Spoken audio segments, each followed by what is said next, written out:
저희가 읽은 말씀을 가지고 베드로의 고백이라는 제목으로 말씀을 나누겠습니다.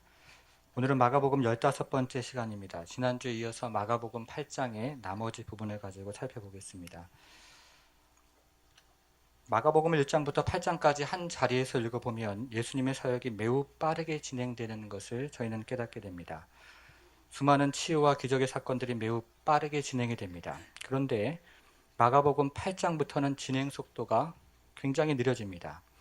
예수님은 더 이상 마을에서 마을로 다니지도 않고 갈릴리 바다 이편 저편을 다니지도 않으며 이방 지역을 다니지도 않습니다. 우리가 읽은 오늘 본문도 한 장소에서 일어난 대화에 대해서 기록을 하고 있습니다. 27절을 보겠습니다. 성경이요 8장 27절을 보니까요. 예수와 제자들이 빌립보 가이사랴 여러 마을로 나가실새 길에서 제자들에게 물어 이르시되 사람들이 나를 누구라 하느냐라고 물으십니다. 여기서 길에서라는 말이 나옵니다. 예수님과 제자들이 길에서 주고받은 대화였다 하는 것입니다. 예수님과 제자들이 길거리를 가다가 주고받은 대화에 관한 기록이었습니다. 그러면 예수님과 제자들이 길에서 주고받은 대화는 무엇입니까? 주보 안에 보면요. 첫 번째, 베드로는 잘못된 이해를 가지고 예수님을 그리스도라고 고백했습니다. 입니다. 베드로는 잘못된 이해를 가지고 예수님을 그리스도라고 고백을 했습니다. 오늘 본문의 배경은 빌립보 가이사랴입니다. 예수님은 제자들을 데리고 북쪽 끝에 있는 빌립보 가이사랴 지방으로 가셨습니다. 이곳은 요단강 발원지에서 가까운 헐몬산 기슭에 있는 그런 지역이었습니다. 그런데 이 빌립보 가이사랴는 우상 숭배와 매우 밀접한 관련을 가지고 있는 지역이었습니다. 먼저 헤롯 대왕은 로마 황제를 숭배하기 위해서 이곳에 거대한 신상을 건축을 했습니다. 그리고 그의 아들 헤롯 빌립은 로마 황제인 시저를 영화롭게 하기 위해서 이 도시를 확장하고 그 이름을 가이사랴라고 개명을 했습니다. 그리고 이곳에는 로마 황제의 신전 이외에도 거대한 이방 신전이 있었습니다. 판이라고 하는 이방 신전이 이 지역에 있었는데요. 반은 사람이고 반은 염소의 형상을 가진 이방 신전이었습니다. 그러니까 빌립보 가이사랴는 거대한 로마 황제의 신전도 있었고 거대한 이방 신전도 있었던 곳입니다. 이와 같은 마을을 지나갈 때 예수님은 제자들에게 두 가지 질문을 하셨습니다. 예수님의 첫 번째 질문이 27절에 나와 있습니다. 27절 하반절을 한번 보겠습니다. 예수님은 제자들에게 사람들이 나를 누구라고 하느냐라고 물으셨습니다. 예수님은 먼저 주변에 있는 사람들에 대한 생각을 물으셨습니다. 예수님 주변에 있는 사람들은 예수님에 대하여 다양한 생각을 가지고 있었는데요. 예루살렘에서 파견된 서기관들은 예수님이 바알세불의 힘에 사로잡혀 있다라고 믿었고, 예수님의 가족들과 친지들은 예수님의 정신이 좀 이상하다라고 믿었습니다. 물론 모든 사람들이 부정적인 생각을 한 것은 아니었습니다. 헤롯은 예수님을 세례 요한이 부활한 것으로 믿었고, 어떤 사람들은 엘리야가 부활한 것으로 믿었으며 어떤 사람들은 선지자 중에 한 사람이라고 믿었습니다. 그래서 제자들은 이 중에서 몇 가지 좋은 답변으로 예수님께 대답을 내놓은 것이 28절 말씀입니다. 제자들이 여짜봐 이르되 세례 요한이라 하고 더러는 엘리야 더러는 선지자 중에 하나이다 라고 대답을 했습니다. 그러자 이번에는 예수님은 제자들의 생각을 물으셨습니다. 29절에 보니까요. 또 물으시되 너희는 나를 누구라 하느냐 라고 묻습니다. 이전에 제자들은 예수님을 선생님이라고 불렀습니다. 4장 38절을 한번 보겠습니다. 4장 38절을 한번 보겠습니다. 제가 한번 읽어보겠습니다. 예수께서는 고물에서 베개를 베고 주무시더니 제자들이 깨우며 이르되 선생님이여 우리가 죽게 된 것을 돌보지 아니하시나이까 하니, 이전에 제자들은 예수님을 선생님이라고 불렀습니다. 랍비라고 불렀던 것입니다. 그 이후로 몇 달이 지났습니다. 그러면 지금 예수님에 대한 제자들의 생각은 무엇입니까? 지금 예수님에 대한 베드로의 생각은 무엇이겠습니까? 29절을 보니까요. 베드로가 대답하여 이르되 주는 그리스도시니이다 하매, 지금 예수님에 대한 베드로의 생각은 그리스도였습니다. 정답이었습니다. 요즘 말로 하면 빙고입니다. 여러분 집에 돌아가셔서요. 마가복음의 처음부터 오늘 본문까지 한 자리에서 쭉 한번 읽어보십시오. 마가복음 1장 1절은 이렇게 시작을 합니다. 여러분 주보 안에 있는데요. 하나님의 아들 예수 그리스도의 복음의 시작이라. 예수님의 신분에 대하여 먼저 소개하는 것을 저희는 보게 됩니다. 이것이 다시 예수님의 세례를 받을 때 확인이 됩니다. 1장 11절 말씀입니다. 같이 한번 읽어보겠습니다. 하늘로부터 소리가 나기를 너는 내 사랑하는 아들이라 내가 너를 기뻐하노라 하시니라. 하늘에서 예수님의 신분을 다시 한번 확증을 하십니다. 그런데요, 놀랍게도 귀신들도 예수님의 신분을 알았습니다. 3장 11절을 보겠습니다. 더러운 귀신들도 어느 때든지 예수를 보면 그 앞에 엎드려 부르짖어 이르되 당신은 하나님의 아들이니이다 하니. 귀신들도 예수님의 신분을 알았습니다. 그러나 지금까지 예수님의 신분을 정확히 안 사람은 없었습니다. 영적인 존재들은 예수님의 신분을 알았지만 지금까지 예수님의 신분을 정확하게 알았던 사람은 없었습니다. 8장 29절에 나오는 베드로가 처음이었습니다. 베드로가 처음으로 예수님의 신분을 알아보고 고백한 것입니다. 얼마나 놀라운 고백입니까? 그런데 우리는 여기서 예수님의 예상치 못한 말씀을 듣게 됩니다. 먼저 30절 말씀입니다. 30절 말씀을 보니까요. 이에 자기의 일을 아무에게도 말하지 말라 경고하시고. 여기서 경고하시고 라는 말은 우리에게 낯설지가 않은데요. 이 말은 예수님이 귀신을 저지할 때 자주 사용하셨던 말씀입니다. 그러니까 베드로가 예수님의 신분을 말할 때 예수님은 베드로를 강하게 저지하셨던 것입니다. 베드로가 예수님의 신분을 말할 때 예수님은 귀신을 저지할 때처럼 베드로를 저지하고 계셨던 것입니다. 이렇게 예수님이 베드로를 저지하는 장면이 한 차례가 더 나옵니다. 33절을 같이 한번 읽어보겠습니다. 33절 말씀, 8장 33절 말씀 같이 한번 읽어보도록 하겠습니다. 읽겠습니다. 예수께서 돌이키사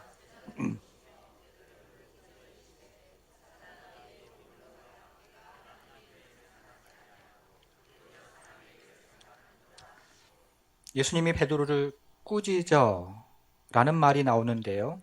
이 말은 30절에 나오는 경고하시며와 원문으로 똑같은 말입니다. 예수님이 다시 한번 베드로를 강하게 저지했습니다. 예수님이 베드로를 사탄이라고 말씀하시면서 다시 한번 더욱 강하게 저지했던 것입니다. 여러분, 우리는 여기서 굉장한 질문을 갖게 됩니다. 예수님이 베드로를 저지한 이유가 무엇인가 하는 것입니다. 그것도 한 번이 아니라 두 번이나 사탄이라는 말까지 사용하시면서 예수님이 베드로를 저지한 이유가 무엇입니까? 베드로의 고백에 문제가 있었던 것입니까? 아니면 베드로의 고백에 흠이 있었던 것입니까? 그렇지는 않습니다. 베드로의 고백에는 문제도 없었고 그리고 흠도 없었습니다. 그러나 베드로의 이해에는 문제가 있었습니다. 베드로의 고백에는 문제가 없었지만 베드로의 이해에는 문제가 있었습니다. 그리스도라는 고백에는 문제가 없었지만 그리스도라는 베드로의 이해에는 문제가 있었던 것입니다. 그래서 예수님은 베드로를 강하게 저지하셨던 것입니다. 그러면 베드로가 이해한 그리스도가 무엇입니까? 원래 그리스도는 히브리 말로 메시아라는 뜻이고 이것을 문자적으로 풀었으면 기름 부음을 받은 자라는 의미입니다. 유대 역사에서 기름 부어 세운 사람은 선지자와 제사장과 그리고 왕이었는데요. 지금 베드로는 예수님을 특별히 기름 부음을 받은 왕이라고 고백을 하는 것입니다. 실제로 베드로는 왕과 같은 예수님의 능력을 여러 차례 경험을 했습니다. 병자를 고치고 기적을 일으키며 귀신을 쫓아내는 왕과 같은 예수님의 능력을 한두 번이 경험한 것이 한두 번이 아니었습니다. 병과 자연과 심지어는 귀신을 통치하고 다스리는 왕과 같은 예수님의 능력을 수차례 경험했던 것입니다. 이것이 당시의 상황과 맞물렸습니다. 이스라엘은 중간에 마카비 왕조의 통치 기간을 제외하면 아수르와 바벨론과 바사와 헬라와 로마 제국들에게 700년이 넘는 압제를 당하고 있었습니다. 이 같은 상황에서 1세기 초반에 일어난 이스라엘의 지도자들은 아주 무모하게 이스라엘 백성들에게 약속을 했습니다. 그들은 여호와께서 메시아를 통해 역사에 곧 개입하실 것이라고 자주 말하곤 했습니다. 이제 이스라엘 대적들은 전쟁으로 망하게 될 것이고 메시아가 도래할 것이다 라고 자주 이야기했습니다. 더군다나 예수님과 베드로의 대화가 이어지는 곳이 어디였습니까? 빌립보 가이사라였습니다. 예수님과 베드로의 대화가 이어지는 빌립보 가이사라는 여러 마을로 이루어졌는데요. 그 중에 한 마을이 가마라라는 마을이었습니다. 이 가마라라는 마을은 독립운동의 본산지 중에 하나였습니다. 마치 대한민국 임시정부가 상해에 있었던 것처럼 유다가 로마에 대항하여 독립운동을 펼칠 때 독립운동의 본산지 중에 하나가 이 가마라라는 지역이었습니다. 베드로는 이 지역을 지나면서 로마 황제들의 신전과 이방인 신전들을 보았고 이제 이 같은 신전들이 곧 망하게 될 것이다 라는 유다 선생들의 이야기를 듣고 메시아가 도래하는 꿈을 꾸었을 것입니다. 베드로가 이 같은 상념에 사로잡혀 있을 때였습니다. 예수님은 베드로에게 자신에 대한 생각을 마침 그때 질문하셨고 이 같은 질문은 베드로와 그리고 제자들에게 새로운 생각을, 새로운 시야를 열어주었던 것입니다.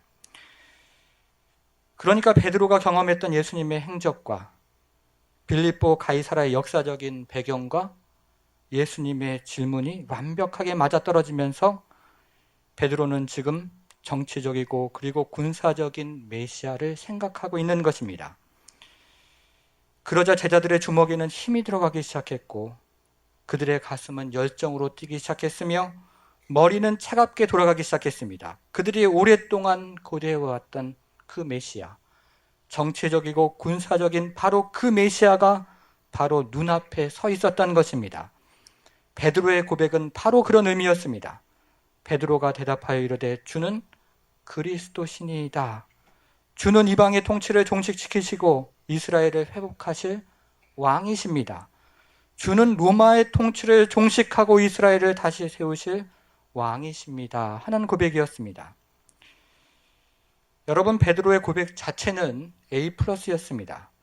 베드로의 고백은 문제가 없었고 아무 흠이 없었습니다. 그러나 베드로의 이해는 문제였습니다. 베드로의 이해는 반쪽짜리였고 50점짜리였습니다. 31절과 32절을 같이 한번 읽어보겠습니다. 31절 말씀, 32절 말씀 같이 한번 읽겠습니다. 인자가 많은 고난을 받고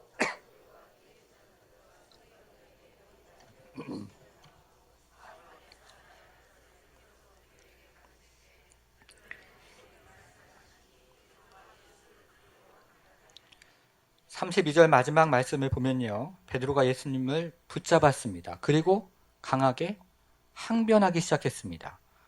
베드로가 예수님을 두 손으로 꽉 붙잡고 항의하기 시작했습니다. 그 이유가 무엇입니까? 예수님의 예상치 않은 미래 때문이었습니다. 예수님은 많은 고난을 받고 버림을 당하며 죽임을 당할 것입니다. 예수님의 미래는 베드로의 생각과는 다르게 많은 고난을 받고 버림을 당하며 죽임을 당할 것입니다. 베드로는 이적과 기사를 행하고 로마와 이방을 무찌르며 승리와 성공과 부와 명예를 가져다 주는 메시아를 고백한 것이지 고난을 받고 버림을 당하며 죽임을 당하는 메시아를 고백한 것은 아니었습니다. 여러분, 십자가에 달리는 무능한 메시아를 위해서 지금까지 베드로가 헌신하고 그리고 희생한 것은 아니지 않습니까? 십자가에 달리는 무능한 메시아를 위해서 그물을 버리고 배를 버리며 심지어는 가족까지 버리는 것은 아니었다는 말씀입니다. 십자가에 달리는 무능한 메시아를 위해서 지금까지 예수장이라는 말을 듣고 살아온 것은 아니지 않습니까? 그래서 베드로는 예수를 붙잡고 강하게 항의하기 시작했던 것입니다. 여러분, 이것은 우리가 지난주에 살펴본 맹인의 이야기와 연결이 됩니다. 예수님은 맹인의 손을 붙잡고 마을 밖으로 데려가셔서 마을 밖에서 맹인의 눈에 침을 뱉으시고 그의 눈에 안수를 하셨습니다. 그러자 맹인의 눈이 열렸습니다. 8장 24절입니다. 같이 한번 보겠습니다. 8장 24절.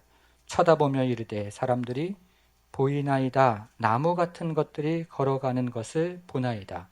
맹인의 시야가 열렸습니다. 그런데 맹인의 시야가 반만 열렸습니다. 지금 베드로가 그랬습니다. 베드로의 시야가 열렸습니다. 그런데 베드로의 시야가 반만 열렸던 것입니다. 베드로는 예수님을 그리스도라고 고백을 했습니다. 베드로의 시야가 분명히 열린 것입니다. 그러나 베드로의 시야는 여전히 정치적인 왕을 생각했고 군사적인 왕을 생각했습니다. 베드로는 여전히 승리를 가져다 주며 내 인생의 성공을 가져다 주며 내 인생의 명예와 부를 제공하는 그런 종류의 왕을 생각하고 있었던 것입니다. 베드로의 시야에는 고난당하는 왕이 없었고 십자가를 짊어지는 왕이 없었습니다. 베드로의 시야가 맹인과 같이 반만 열렸던 것입니다. 베드로는 이와 같은 잘못된 이해를 가지고 예수님을 그리스도라고 고백했습니다.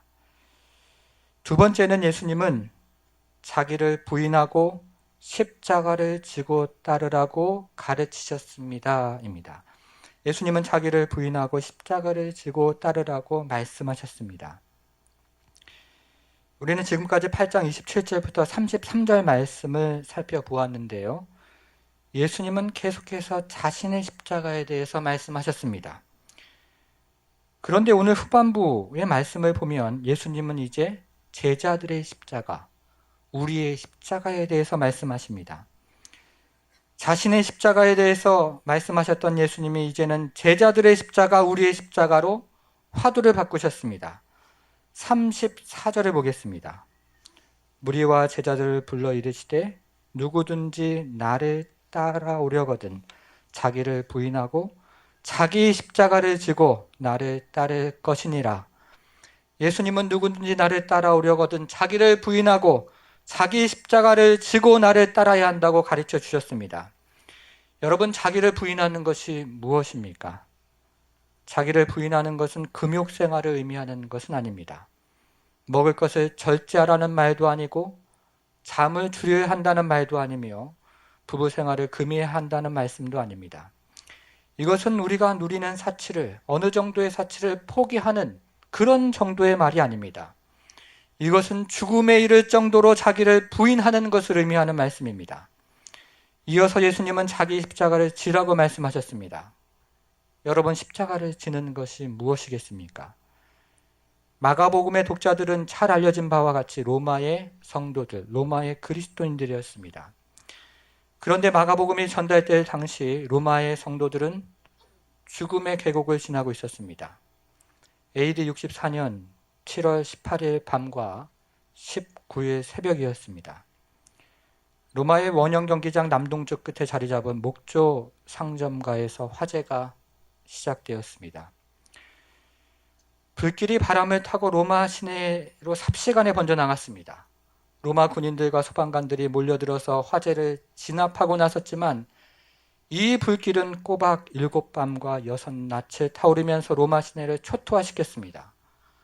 당시 기록을 보면 로마는 모두 14구역으로 나누어졌는데요. 그 중에서 10구역이 불이 타서 잿더미가 되었습니다. 심한 구역은 형체를 알아볼 수 없을 정도로 파괴되었고 공화정과 제정시대에 건립된 신전들, 황제들의 건물들, 수세기 동안 걸쳐 내려오던 예술품들이 먼지와 재로, 조각으로 모두 변해버렸습니다. 이 불길 속에서 사람들과 짐승들이 함께 죽었고 로마 전체가 거대한 묘지가 되었던 것입니다. 그런데요, 이 화재의 원인이 문제였습니다. 한간에는 네로 황제가 불을 질렀다는 소문이 나돌았습니다. 로마시를 더욱 웅장하게 건축하고 싶어서, 그리고 그 도시를 자신의 이름을 따서 네로폴리스라고 부르고 싶어서 불을 질렀다는 소문이 돌았습니다. 그러나 네로는 방화의 의혹이 자신에게 쏠리는 것을 면하기 위해서 그리스도인들에게 책임을 넘겼습니다. 누군가 책임질 사람이 필요했고 그 책임이 그리스도인들에게 돌아간 것입니다. 더군다나 당시 그리스도인들은 로마의 정치와 공공행사에 관심이 없었고 이방의 관습과 풍습을 혐오했기 때문에 그리스도인들에 대한 평판이 좋지가 않았습니다. 이 같은 민심을 잘 알고 있었던 네로는 모든 책임을 그대로 그리스도인들에게 넘겼고 이때부터 피해 향연이 시작이 되었습니다. 수많은 그리스도인들이 대단히 충격적인 방식으로 사형에 처해졌습니다. 더러는 원형 경기장에서 짐승의 밥이 되었고 많은 그리스도인들이 십자가에 매달려 죽어갔습니다. 십자가를 짊어지게 된 것입니다. 이 사탄의 참극은 바티칸 언덕에 자리 잡은 황금 정원에서 극치를 이루었습니다. 로마 시민들은 이곳에서 여흥을 즐겼고 네로는 환상적인 복장으로 경마에 참여하면서 자신의 기량을 자랑하고 있었을 때였습니다.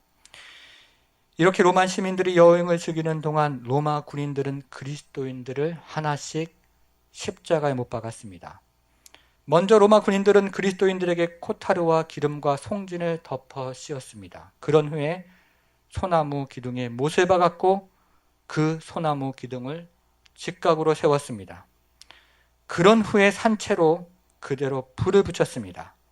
그러자 한쪽 옆에서는 부모가 불에 타 죽어갔고 한쪽 옆에서는 형제들이 불에 타 죽어갔습니다.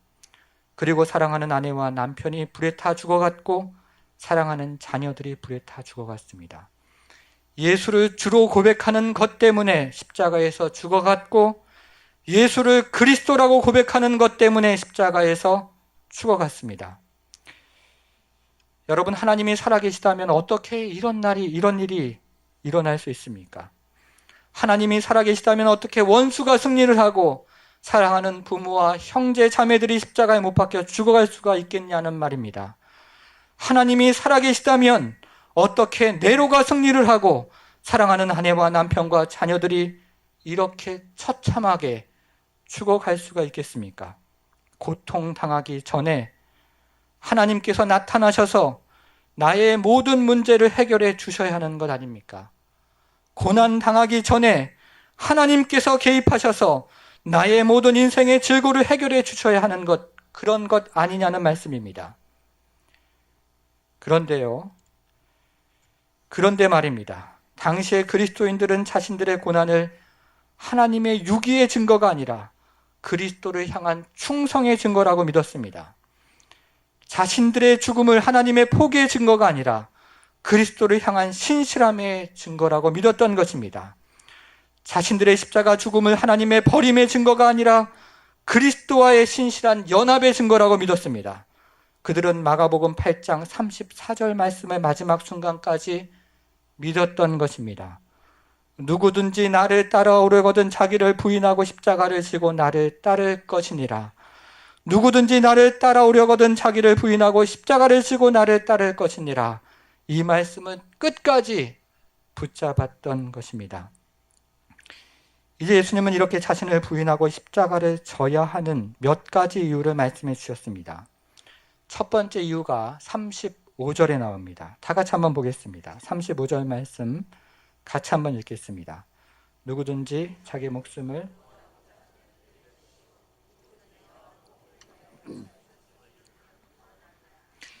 여기서 목숨이라는 말은 헬라어로 푸시케라는 말인데요. 영혼이라는 의미입니다. 그래서 이 문장을 직역하면 이렇게 번역이 됩니다. 누구든지 자기 목숨을 구원하고자 하면 영혼을 잃을 것이요. 누구든지 나와 복음을 위하여 자기 목숨을 잃으면 영혼이 구원을 받을 것입니다. 이 땅만 바라보고 성공과 승리와 명예와 부귀를 쫓아가면 영원한 나라에서 생명을 잃어버릴 것입니다. 그러나 예수님과 복음을 위하여 불편을 감수하고 손해를 보며 불이익을 감수하며 심지어 목숨까지도 소중히 여기지 아니하면 영원한 나라에서 생명을 얻을 것입니다. 그러니 로마의 그리스도인들이여, 십자가를 지고 예수를 쫓아가십시오. 십자가를 지고 예수를 쫓아가십시오. 이것이 자기를 부인하고 십자가를 져야 하는 첫 번째 이유였습니다. 예수님은 두 번째 이유에 대해서도 설명해 주셨습니다. 36절, 37절 말씀입니다. 같이 한번 읽어보겠습니다. 36절, 37절 읽겠습니다. 사람이 만일 온 천하를 얻고도 자기 목숨을 잃으면 무엇이 유익하리요? 사람이 무엇을 주고 자기 목숨을 바꾸겠느냐? 여기서 예수님은 이익과 손해와 교환이라는 상업 용어를 사용하셨습니다. 이 땅에서 원하는 것을 얻기 위해서 자기 영혼을 팔아버린다면 이것보다 더 어리석은 거래가 없다는 것입니다. 이 땅에서의 성공과 승리와 명예와 부귀를 얻기 위해서 자기 영혼을 팔아버린다면 이것보다 더 어리석은 거래가 없다는 것입니다. 이것은 영혼의 가치를 모르는 것이며, 이것은 영생의 가치를 모르는 것이며, 이것은 하나님의 형상을 닮은 자신의 가치에 대해서 전혀 모르는 처사라고 말씀하고 계시는 것입니다. 이것은 어리석은 바겐세일이라 라고 말씀하십니다. 그러니 그리스도인들이여, 십자가를 지고 예수를 쫓아가십시오. 십자가를 지고 예수를 쫓아가십시오. 이것이 자기를 부인하고 십자가를 져야 하는 두 번째 이유였습니다. 얼마 전에 중동 지역에서 사역하신 한 선교사님으로부터 기도 부탁의 메일을 받았습니다. 중동의 이국에서 제자훈련 사역을 하고 계시는 분이었는데요. 얼마 전에 이분이 사역하시는 인근의 한 도시의 기차역에서 폭발물이 터졌습니다. IS의 테러였고 많은 사람이 죽었습니다. 제가 그 기도 편지 일부를 한번 읽어보도록 하겠습니다. 저도 테러가 났던 바로 그날, 그 시간에 바로 그 기차역에 도착할 예정이었습니다. 그런데 아침 강의를 맡은 비선교사가 1시간만 강의를 하기로 했는데 강의가 2시간 30분으로 길어지면서 기차역에 늦게 도착하면서 테러를 피할 수 있게 되었습니다. 그렇게 죽음을 면하게 되었습니다. 그리고 마지막에 이렇게 편지를 마쳤습니다. 계속 기도해 주십시오. 사단이 마지막 때인 것을 압니다. 현지 목사인 제자 몇 명이 IS 요원으로부터 참수하겠다는 협박 메일을 받았습니다. 그리고 이 선교사님은 현지인 목사인 제자들과 함께 그 나라에서 계속되는 사역 일정을 위해 기도 부탁을 해왔던 것입니다. 사랑하는 성도 여러분, 예수 믿는 것이 무엇입니까? 예수를 따르는 것이 무엇입니까? 성공하는 것입니까? 복받는 것입니까? 물론 그런 면이 있습니다. 저에게도 그런 경험이 있고 주변에도 그런 경험이 있습니다. 그러나 복음은 단지 그 정도의 이야기가 아닙니다. 복음은 단지 잘 먹고 잘 사는 정도의 이야기가 아닌 것입니다. 복음은 단지 우리를 둘러싸고 있는 환경을 좋게 만드는 정도의 이야기도 아니고, 복음은 우리를 단지 행복하게 만드는 그런 정도의 이야기를 하고 있는 것이 아닙니다. 그것은 복음의 핵심이 아닙니다. 그러면 예수 믿는 것은 무엇입니까? 예수를 따르는 것은 무엇입니까? 예수 믿는 것은 자기를 부인하는 것에서 시작을 합니다. 로마의 성도들과 같이 죽기까지 자기를 부인하는 것에서 시작을 합니다. 그리고 예수 믿는 것은 십자가를 지는 것에서 시작을 합니다. 로마의 성도들처럼 죽기까지 자기를 부인하며 십자가를 지는 것에서 시작을 하는 것입니다. 예수 믿는 것은 죽기까지 자기를 부인하는 것에서 시작하고 죽기까지 자기를 부인하며 십자가를 지는 것에서 시작을 하는 것입니다. 이렇게 죽기까지 자기를 부인할 때 복음이 피어납니다. 이렇게 죽기까지 십자가를 질 때 복음이 피어나는 것입니다. 이렇게 죽기까지 자기를 부인하고 죽기까지 십자가를 질 때 복음의 꽃이 피고 복음의 열매를 맺으며 복음의 향기가 드러나는 것입니다. 사랑하는 성도 여러분, 십자가를 지고 예수를 따라가십시오. 십자가를 지고 예수를 쫓아가십시오. 자기를 부인하고 십자가를 지며 예수를 쫓아가시기 바랍니다. 그 길에 하나님께서 은혜를 주셔서 복음의 꽃이 피고 복음의 열매를 맺으며 복음의 향기가 드러날 것입니다.